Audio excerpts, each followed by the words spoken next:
안녕하세요, 최 박사입니다. 오늘 또 중국 도자기에 대해서 같이 한번 공부를 해보는 시간을 갖도록 하겠습니다. 자, 오늘은 어떤 주제를 가지고 여러분들과 함께 이야기를 나눌 거냐면 강희 시기입니다. 청나라 이 강희년제 시기 때 나타난 기물 중에서 며칠 전에 제가 우연히 잠시만요. 도자기가 있으니까 옆에 막 울립니다. 며칠 전에 우연히 어떤 경매 사이트를 보고 있었습니다. 경매 사이트를 보고 있다가 도록에서 굉장히 많이 본 듯한 그러한 유명한 어떤 그런 발색을 봤습니다. 그리고 제가 입찰을 하고 그 기물을 낙찰을 받았습니다. 낙찰 받고 나서 낙찰을 받을 때까지는 별 큰 기대가 없었습니다. 그런데 낙찰을 받고 내가 기물을 실제로 보고 기물을 좀 닦았습니다. 기물을 닦고 나서 봤더니 굉장한 기물이라는 제 스스로 어떤 그런 판단이 들었습니다. 그래서 그 부분에 대해서 여러분들과 함께 이야기를 나눠보고자 합니다. 자, 그러면 강희 시기 때에 나타났던 청나라 강희 시기, 그러면 뭐 옹정걸륭 강희 뭐 이런 식으로 오겠죠. 그래서 굉장히 뭐 강희 청화라든가 뭐 이런 것들은 굉장히 수준이 많이 높아집니다. 그리고 강희 시기 때도 걸륭이나 옹정 뭐 이런 때와 버금갈 만큼 그렇게 훌륭하고 좋은 기물들이 많이 있지요. 강희 시기 때 나온 그 도자기 중에서 묵지, 즉 흑유를 말합니다. 검정색 바탕에 분체로 그림이 그려져 있는 묵지 분체 인물문에 대해서 함께 이야기를 나눠보도록 하겠습니다. 먼저 장황하고 긴 말보다는 일단 먼저 기물을 한번 보여드리도록 하겠습니다. 자, 제가 낙찰받은 기물은 바로 이 기물이 되겠습니다. 아마 그때 보셨던 분들도 있으실 겁니다. 이거 앞에 사각으로 됐나 육각으로 됐나 그거는 아마 다른 분이 받아가셨습니다. 다른 분이 받아가셨고 그거는 이제 아래가 이제 좀 깊이 패여 있었습니다. 다른 분이 받아가셨고 이것을 제가 받았습니다. 그것과 이것은 좀 거의 좀 비슷했습니다만은 이 흑색, 이 흑유, 묵지라고 하죠.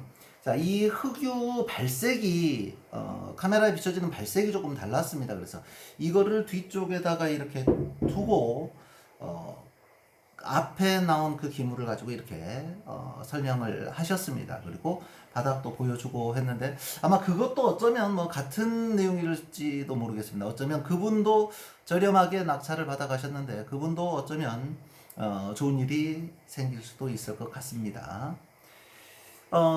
이렇습니다. 일단 뭐 거의 뭐 다 그게 그거지 뭐 이렇게 생각하실 텐데 한번 자세하게 한번 보여드리도록 하겠습니다. 자, 인물문입니다.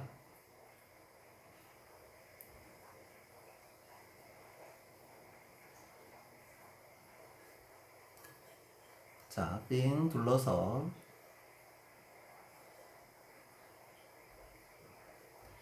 정확하게 어떤 인물문인지는 잘은 모르겠습니다만은 뭐 이쪽에 매사냥 나가고 있는 것도 같고 뭐 창 들고 있고 뭐 이렇게 돼 있는데 뭐 대부분이 뭐 이렇게 사냥하는 어떤 그러한 모습인 것 같습니다. 사슴을 가지고 사냥을 하는 어떤 그러한 모습입니다. 아유, 무게가 상당합니다. 굉장히 잘 그려졌습니다. 마치 밤에 마치 뭐 사냥을 다니는 듯한 뭐 그런 느낌. 그런데 이게 이렇게 놓고 보지 않습니까? 그러면 검정색 도자기다라는 게 별로 못 느껴집니다. 실질적으로 눈으로 다른 도자기들 옆에서 같이 봤을 때, 같이 감상을 했을 때 느껴지는 기분은 아, 이게 검정색이구나 라는 것을 별로 못 느낍니다. 그냥 잘 어우러져 보입니다. 그러면 제가 어떤 것을 참고했는지 한번 보여드리도록 하겠습니다. 도록에 나오는 이 모습을 봤습니다. 자, 150만 RMB입니다. 그러면 150만 위안, 막 한 2억 6천만 원 정도 거래되는 그런 거죠. 지금 이 도록에 나와 있는 이 제시된 이 금액은 실제 완전 메이저급은 아닙니다. 메이저 한 단계 아래 금액으로 이렇게 나왔는데 150만 RMB 정도 되는 내용이었습니다. 자, 한번 내용을 한번 봐드릴게요. 자, 이 도록에 나와 있는 내용을 먼저 말씀을 드리는 겁니다. 청후기 묵지분체 연화문 사방병이라고 되어 있습니다. 그러면서 자, 캄캄한 밤의 호수에 조용히 피어난 연꽃을 바라보는 느낌을 주는 사방병이다. 비교적 큰 크기로 광서제 때 기물과는 또 다른 품격이 느껴지는 명품이다. 짙고 흐린 농담 사이로 담담하게 피어있는 연꽃의 정갈한 아름다움은 보는 사람의 감탄을 자아낸다. 기물의 바닥은 네모난 옥벽저 형태로 중앙에 청화 해서체의 관지가 들어있다. 전체적으로 중후한 멋을 풍기는 멋진 기물이다 라고 나와 있죠. 자, 그러면 여기 봐보면 잘 쪽에 기물이 이렇게 나와 있는데 제가 눈이 좀 안 좋아서 강희년제라고 써져 있습니다. 강희년제. 강희라고 써져 있는데 지금 이렇게 명확하게 이제 밝히지는 않습니다. 맞습니다. 강희입니다. 강희년제라고 여기 되어 있네요. 이쪽에 보면 대청 강희년제라고 되어 있습니다. 그래서 이 기물을 봤던 기억이 납니다. 자, 여러분들 이거 빛깔을 이 검정색 유면의 색깔 유약의 색깔을 잘 보십시오. 이것과 자 이겁니다. 그런데 자 지금 제가 이렇게 보여서 그런데 지금 이게 반짝반짝하게 보이는데 실은 반짝이지는 않습니다. 색이 확 죽어 있습니다. 한 톤이 죽어 있고 이처럼 발색이 한번 다운이 됐다라고 생각하시면 됩니다. 그리고 제가 받아봤을 때 처음에 보고 놀랐던 게 전체적인 합리광이 어마어마합니다. 모든 분체 위에서 나타나는 이런 색이 입혀지고 그림에 그려진 흑색이 아닌 모든 부분에서 합리광이 납니다. 보통은 녹색 유약의 경우가 합리광이 가장 많이 나타나는데 이 자기는 전체에서 다 나타났습니다. 심지어 여기 이 사슴도 어마어마하게 합리광이 비춰집니다. 이 합리광을 좀 보여드리고 싶은데 이런 게 진짜 합리광이다 라는 걸 한번 보여드리고 싶습니다. 심지어는 검정 유약에서도 합리광이 나타납니다. 묵지에서도. 그리고 빅렬이 있습니다. 그런데 빅렬이 전체적으로 다 있는 건 아니고 유약이 두텁게 발라졌는데 유약이 조금 얇게 묻은 부분 쪽에서 작은 미세 빅렬입니다. 아주 육안으로 찾아보기 힘들 정도 미세 빅렬이 가 있습니다. 그리고 제가 굽을 굉장히 중요하게 생각하는데 굽이 일단 이중굽입니다. 이렇게 이중굽. 이중굽 형태로 이루어져 있는 것들은 굉장히 이 기물의 값이 좀 고급 기물이라고 생각을 하시면 됩니다. 이제 일반적인 굽도 물론 좋지만 그래서 저는 이제 그 경매에서 받아서 사는 어떤 그런 조건들이 이런 뭐 이중굽인지 아닌지 굽의 색을 일단 보면서 태토의 질을 먼저 따집니다. 자, 백색입니다. 유면상의 어떤 그런 굽에 자꾸 처리가 없습니다. 자꾸 처리라고 하는 것은 이제 조작한다, 예스럽게 조작한다라고 생각하면 됩니다. 즉, 옛날에 아주 때가 묻은 것처럼 이렇게 조작을 한다거나 흑칠을 한다거나 까맣게 나타난다거나 뭐 그런 것들이 없습니다. 이거 가지고 우리가 잘 알지 않습니까? 설거지하고 쓰는 그릇도 바닥이 그렇게 까맣지 않습니다. 그리고 뭐 이거 가지고 이렇게 문지르는 거 아니지 않습니까?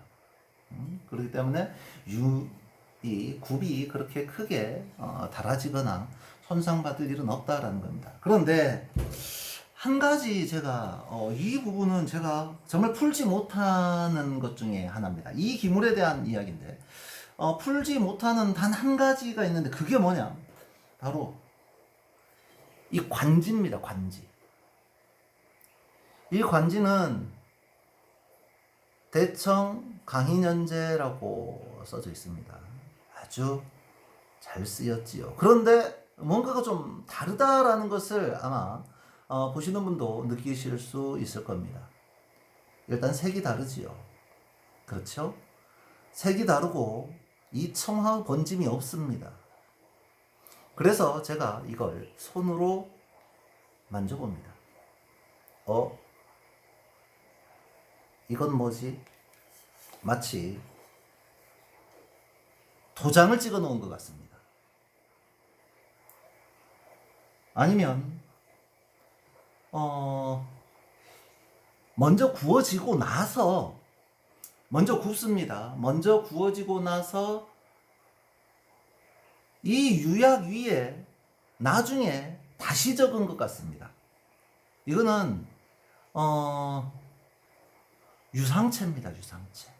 그러니까 이렇게 생각이 듭니다. 먼저 이 백자의 태토를 먼저 구워내고 그 위에 묵지를 바릅니다. 그리고 거기에 분체로 이렇게 시유를 하고 그 다음에 이 관지를 써서 넣은 것 같습니다. 그러니까 백자 위에 쓰여 있다.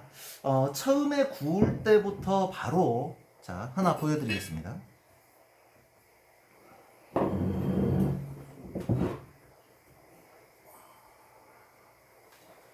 네, 이거는 유약 아래에 있습니다. 청화가 유약 아래에 쓰여지고 나서 유약을 그 위에 시유를 하고 그 다음에 구워낸 겁니다.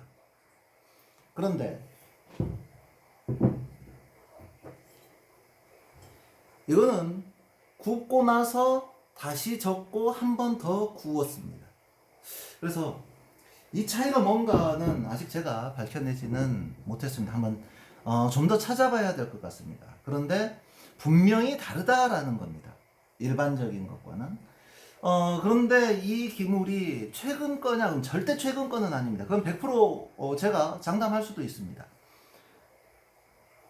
이렇게 유면상이나 이런 빛깔, 이런 광택, 이런 촉감, 절대로 신작에서는 나올 수 없습니다. 제가 봤을 때는 강의가 맞습니다. 강의가 맞는데, 밑에다가 이렇게 다 굽고 나서 다시, 굽고 2차 소송하는 과정에서, 분체이기 때문에 2차 소송하는 과정에서 글을 써서 구워낸 것이 아닌가라는, 이건 어디까지나 이제 제 판단입니다. 이런 생각이 들어요. 자, 다른 기물을 하나 보여드리겠습니다. 지난번에 한번 보여드렸던 옹정시대 겁니다. 이것도 역시 마찬가지로 손으로 만져보면 나중에 이거는 도장으로 찍었습니다. 나중에 도장으로. 이것과 똑같습니다. 이런 느낌입니다. 마치 인쇄지로 뭘 붙였다거나 뭐 이런 것이 아니라 이 아주 두꺼운 어떤 무엇인가로 페인트 붓글씨처럼 쓰여 있는 게 바로 이겁니다. 아마 느끼실 수 있으리라고 봅니다. 약간 네, 이렇고, 이거 같은 경우는 네, 이렇게 점자로 도장이 확 박혀 있습니다. 그래서 같은 걸로 바닥을 처리했다라고 생각이 들고, 이거는 도장을 찍은 거고, 도장으로 만들어서 찍은 거고, 이거는 붓으로 쓴 거다라는 생각이 듭니다. 이 묵지가 요즘 메이저에서 간간히 올라오고 굉장히 좀 인기가 있습니다. 그래서 여러분들도 그냥 허투루 그냥 넘기시지 마시고, 물론 이게 뭐 진품이다 가품이다 뭐 이렇게 제가 확정지어서 이제 말씀드리는 건 아닙니다만, 제가 생각하는 제 판단, 제 기준에서는 6만 원짜리 기물을 샀는데 이 6만 원짜리에서 이런 모습이 나타났다라는 것은 정말 대단히 놀라울 만한 일입니다. 그래서 제가 말씀을 드리는 거고, 굳이 비싸지 않더라도 다양하고 재미있게 이런 중국 도자기 같이 한번 공부해 나갈 수 있는 기회들은 얼마든지 있다라고 생각을 합니다. 뭐 수십만 원에서 수백만 원짜리들 경매로 낙찰받아 가시는 분들 많이 봤습니다. 그런데 저기 물론 이제 제가 걱정할 부분은 아니지만, 그래도 우리가 만에 하나라는 게 있지 않습니까? 맞으면 정말 좋은데 아니면 그 많은 기물들 정말 가슴이 아프지 않습니까? 그런데 뭐 6만 원, 10만 원은 뭐 물론 작다면 작고 크다면 크지만 그래도 크게 부담 가지 않는 선에서 이렇게 재미로 하나씩 사보고, 그러다가 하나 괜찮은 거 걸려지면 좋구나, 기분 좋다, 기분 좋답니다. 이거 어디 팔아먹겠습니까? 누가 사겠습니까? 뭐 이렇게 생각하면 좋지 않을까 싶습니다. 그래서 다시 하나 더 기물을 보여드릴 건데, 그게 뭐냐? 자, 이 기물입니다. 이 기물을 자 보십시오. 이중굽입니다. 쌍원관지죠. 자, 굽은 약간 까만색인데 이 테토 색은 똑같습니다. 아까 그것과 색이 기본 색은 같다라는 겁니다. 자, 이거는 진품입니다. 정말 진품입니다. 잠시만요. 이건 진품이고 진품이라고 확인을 받고 제가 구입을 한 겁니다.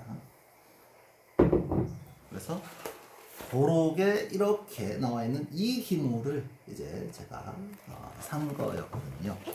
그래서 이 기물은 이제 다음번에 제가 한번 말씀을 드리겠습니다. 그런데 이 기물과 이 기물은 제가 보는 느낌에서는 별반 차이가 없더라라는 겁니다. 나중에 다음 시간에는 이 기물에 대해서 한번 이야기를 나눠보도록 하겠습니다. 감사합니다. 최 박사였습니다.